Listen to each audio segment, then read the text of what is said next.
Baik, selamat datang di praktikum komputer dan pemrograman di pertemuan ke-7 untuk program studi kebidanan. Saya ucapkan selamat datang di materi yang baru. Hari ini kita akan membahas mengenai content management system. Ya, sebelumnya kita telah belajar mengenai bagaimana cara membuat dokumen di Word, bagaimana cara membuat tabel di Excel, dan bagaimana cara kita membuat presentasi melalui PowerPoint. Sekarang kita akan masuk ke dalam ranah yang jauh lebih terkesan codingnya, yaitu kita akan membahas mengenai content management system. Jadi definisinya adalah software yang memungkinkan pengguna untuk membuat dan mengelola website dengan mudah. Content Management System atau yang disingkat dengan CMS adalah semacam alat bantu atau perangkat lunak yang membuat kita dalam membuat website itu jauh lebih mudah. Karena CMS itu bersifat mudah, minim pemrograman, hasil website langsung dapat dilihat atau yang bisa disebut dengan what you see is what you get, ya, WYSIWYG, dan kemudian template bawaan yang praktis. Artinya apa? Artinya dalam membuat website itu kita tidak perlu ngoding. Bisa dikatakan seperti itu. Tidak perlu mengetik baris code per code. Kita hanya perlu melakukan berbagai macam pengaturan yang jauh lebih mudah sehingga website itu dapat diciptakan lebih cepat.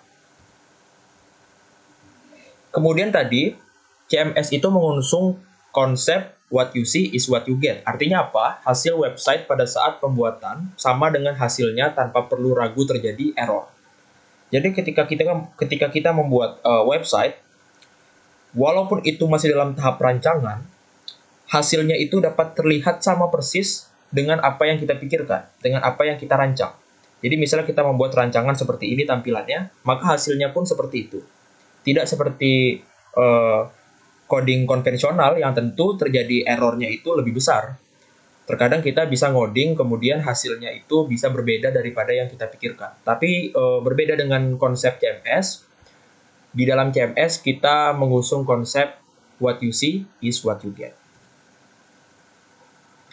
Kemudian ini adalah tampilan dari salah satu CMS, yaitu tampilan dari WordPress. Ini contohnya, kurang lebih tampilannya seperti ini.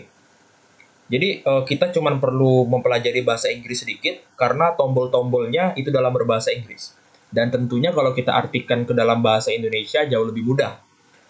Mungkin kita bisa lihat di sebelah kiri ada tombol menu-menu, ada home, ada post tempat kita membuat postingan, media tempat kita menaruh foto atau video, kemudian ada pages tempat kita menambahkan halaman website, dan masih banyak lagi di sebelah kiri. Kemudian yang di tengah-tengah itu merupakan laman kerja kita, tempat kita membuat website, merancang namanya, membuat logonya, memasukkan halaman demi halaman, dan membuat postingan. Ini sangat berbeda daripada kita mengoding biasa, yang tentunya tampilannya pertama tidak seperti ini. Tampilannya adalah cuma sekedar warna hitam putih mungkin, dan kita mengodingnya satu persatu. Kemudian CMS itu dibagi menjadi dua. Yang pertama adalah host CMS, adalah content management system yang tidak memerlukan instalasi. Artinya apa?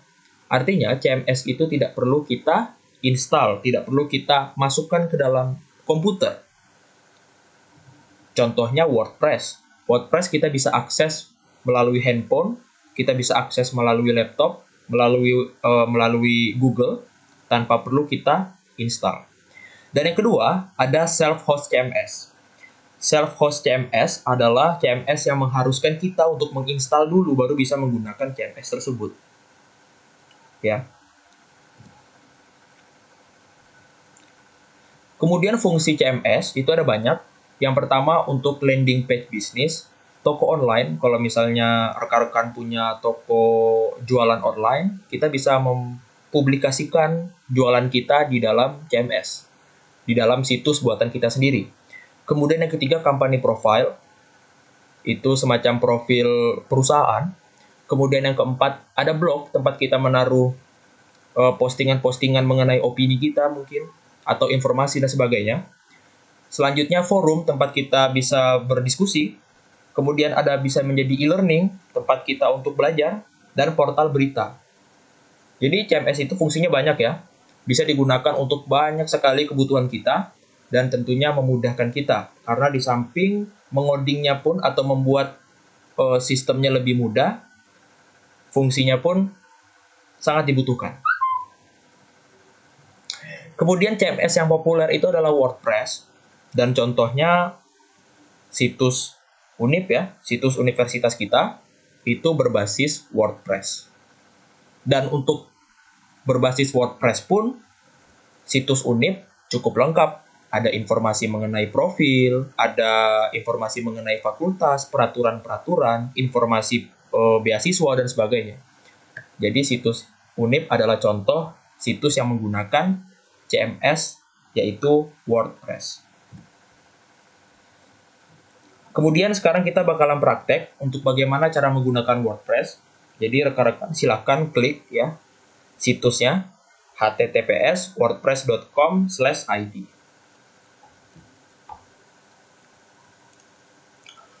Jadi setelah kita searching di Google WordPress, kita pilih yang paling atas ini ya.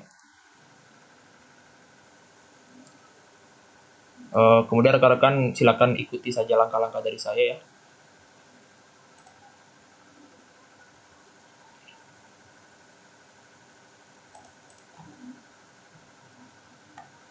Kita login dulu.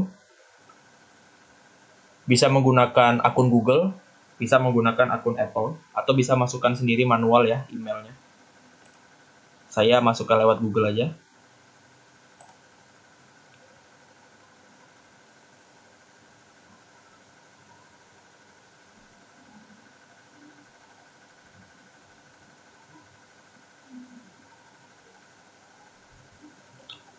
Oke, ini karena saya sudah punya akunnya sebelumnya. Jadi kalau teman-teman baru buat akunnya, silakan ikuti langkah-langkah sebelum ini. Nanti akhirnya bakal seperti ini juga. Kita bisa klik tambah situs baru, kita buat situs baru. Kita bisa pilih domain. Domain itu artinya apa? Domain itu artinya alamat websitenya, ya, www.apa begitu, www.valerian.wordpress.id atau terserah kalian. Jadi silakan dicari sendiri.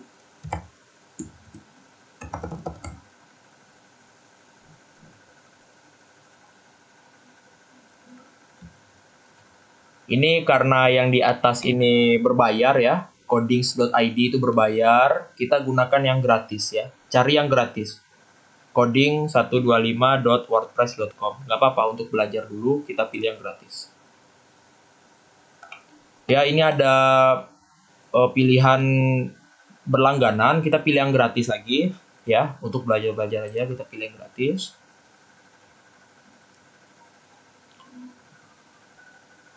Kemudian ditanya apa tujuannya, ya kita silakan centang yang mana yang sesuai.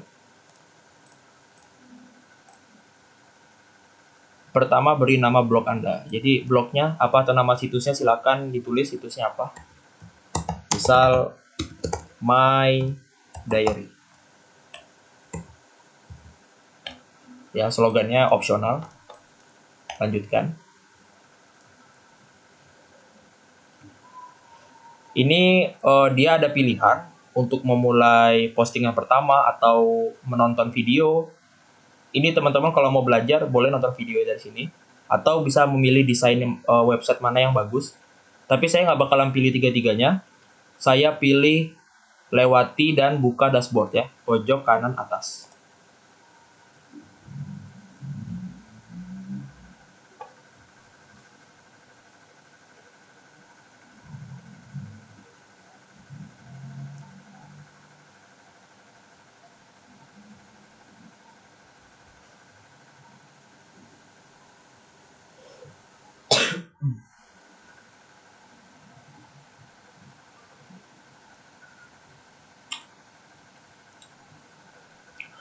Kemudian ada pilihan seperti ini, ya, bersiap untuk meluncurkan. Ini masih contoh template aja. Kita klik lewati dan buka dashboard ya. Lewati dan buka dashboard.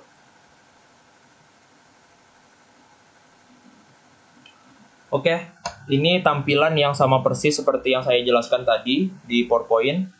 Ini merupakan tampilan dashboard dari WordPress. Rekan-rekan bisa lihat di sebelah kiri itu ada tombol-tombol menu. Kemudian di tengah-tengah ini ada laman kerjanya. Dan kalau teman-teman klik kunjungi situs, maka akan mengarah ke situs teman-teman. Ya, tapi kalau saat ini situsnya masih menggunakan template, isinya pun masih menggunakan template.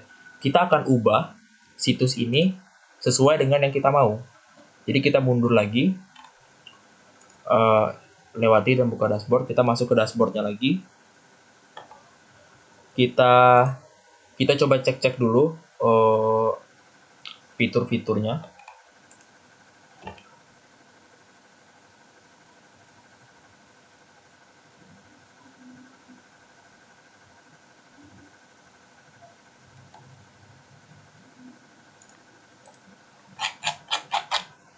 Dan situs ini kalau teman-teman lihat dari HP atau dari komputer yang lain itu sudah bisa ya.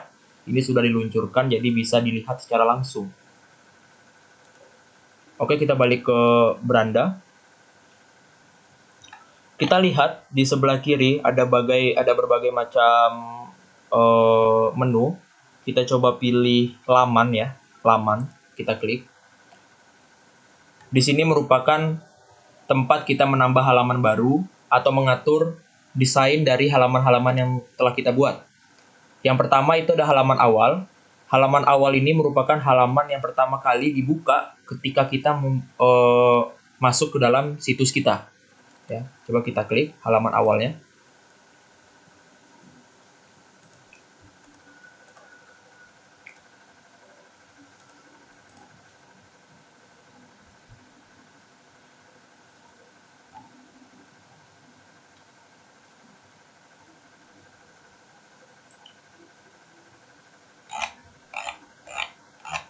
Ya, ini tempat editan untuk halaman awal kita. Seperti ini ya dari templatenya. Dan kita bisa edit tulisannya langsung, kita bisa klik. Kita bisa ganti.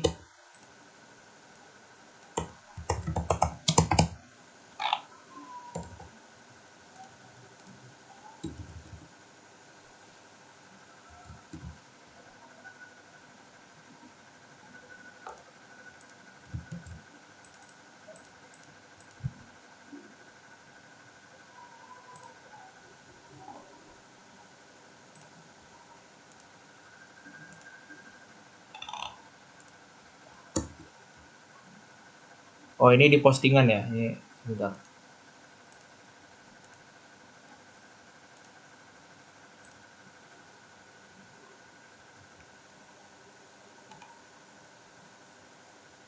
Sebentar ya.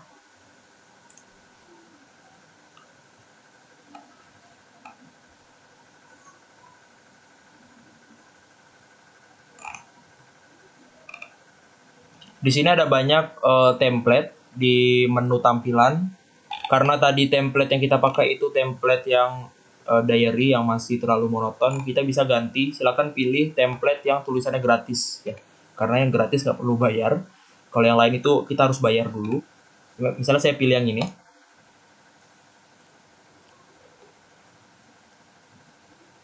Ya, jadi kelihatannya jauh lebih banyak ya fiturnya. Kita bisa klik aktifkan desain. Kita pilih yang kanan, ganti konten beranda sekalian sama beranda IoTix ya. Aktifkan. Sudah selesai. Kita coba klik lihat situs dulu. Ini contoh dari template-nya yang kita pakai tadi.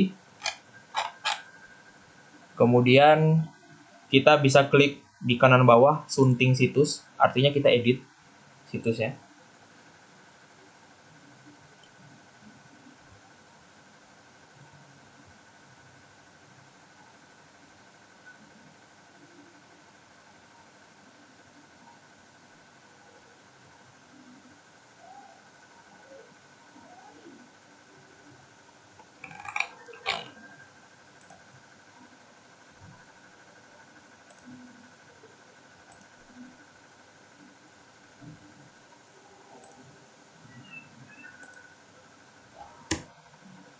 Misalnya kita ganti nama websitenya menjadi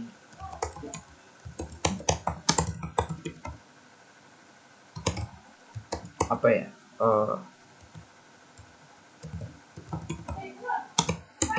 Codingpedia misalnya gitu. Kemudian tombol-tombolnya kita bisa ganti juga nama-namanya.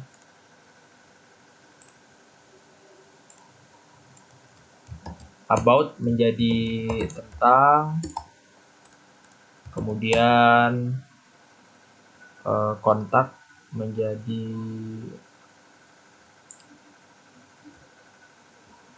apa ya, information.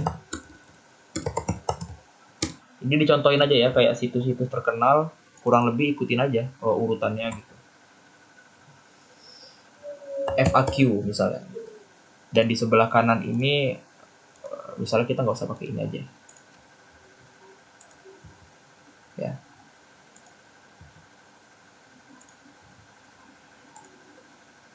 Hapus.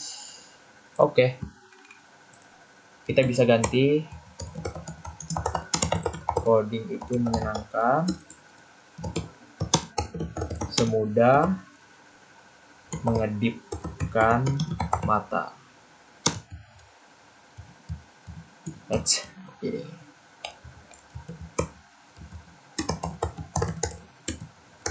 Telusuri Codingpedia, lihat berbagai tutorial menarik mengenai coding. Mulai. Kemudian di bawahnya nanti karena ini barusan di halaman pertama, kita klik tombol simpan dulu. Ya, simpan.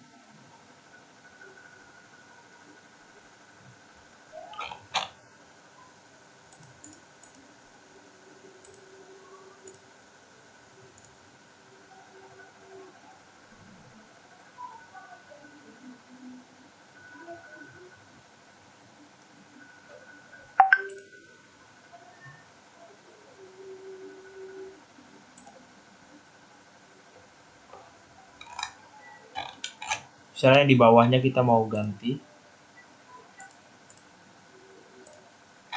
Di sini ya, di beranda ya, di halaman beranda. Kita bisa ganti tulisannya di sini. Mau ganti apa, mau taruh apa, mau ditambahin apa di sini, mau nambahin teks, image galeri, mau nambahin kutipan juga bisa ya. Ini sebenarnya cuma tinggal taruh-taruh aja ya, cuma tinggal ditarik kemudian ditaruh ke bawah gitu, digeser ya, di drag, pindahin ke layarnya, nanti di halamannya langsung muncul tuh kutipannya, kita bisa edit semau kita. Jadi ini sebenarnya cuman perihal dicoba-coba aja, karena fiturnya rata-rata pakai bahasa Inggris, jadi kita bisa mengenali ini maksudnya apa, itu maksudnya apa. Jadi silakan dicoba-coba sendiri ya rekan-rekan. Karena tadi kita sudah mengedit, kita klik tombol simpan dulu.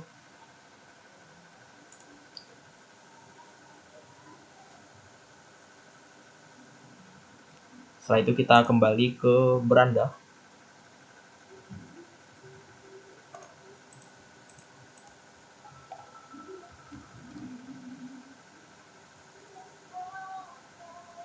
Nah, tadi kan kita mengatur mengenai tema, silakan pakai tema yang terserah kalian juga mau seperti apa. Kemudian halamannya teman-teman bisa tambahkan di sini, nambahin halamannya bagaimana, nanti silakan ditambahin.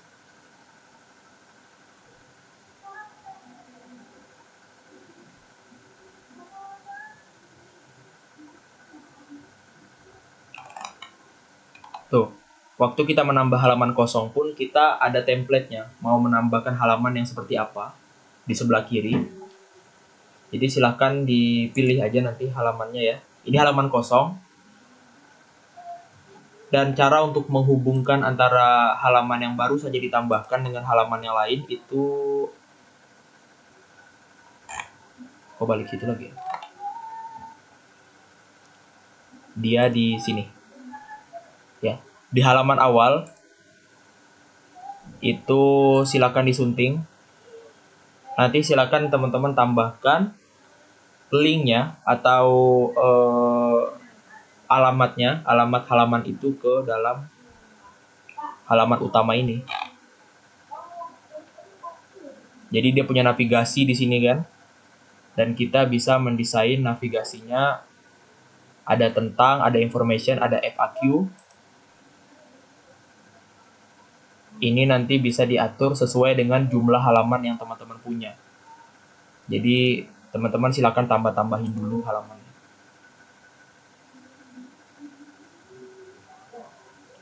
Oke, itu untuk halaman-halaman. Terus kemudian teman-teman bisa nambah postingan di sini.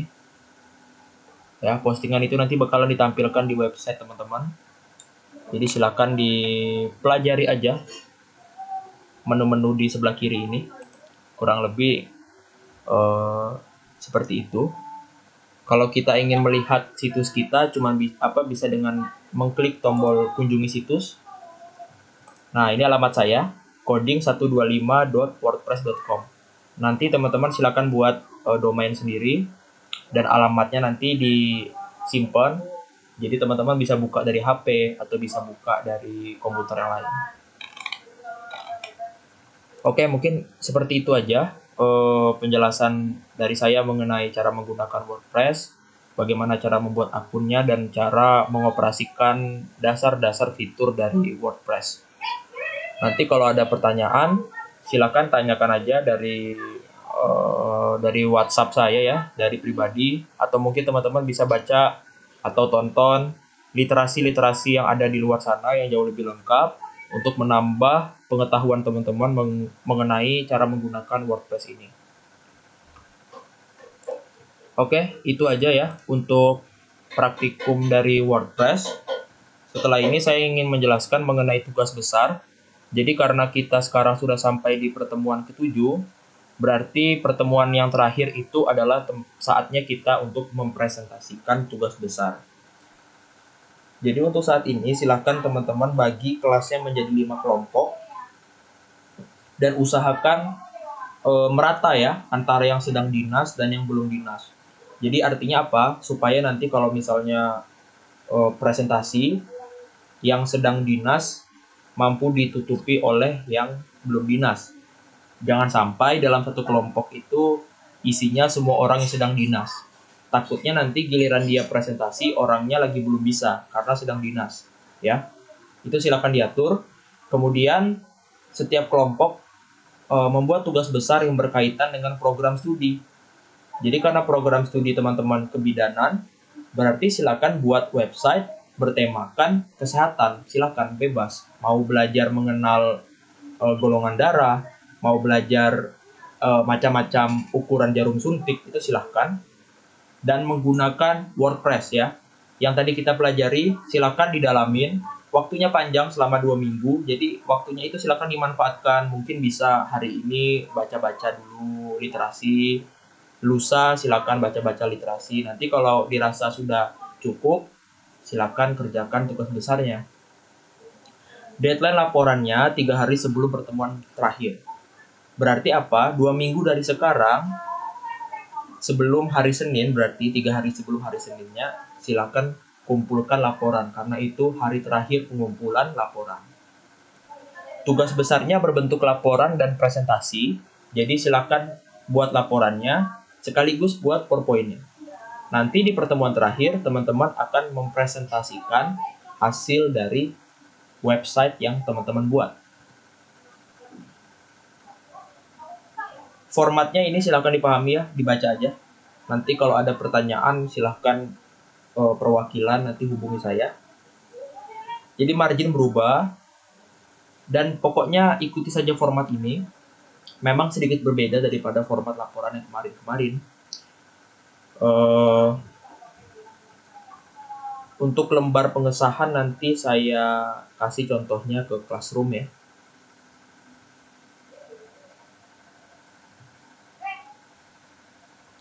Bab 1 pendahuluan berarti ya otomatis ada latar belakang.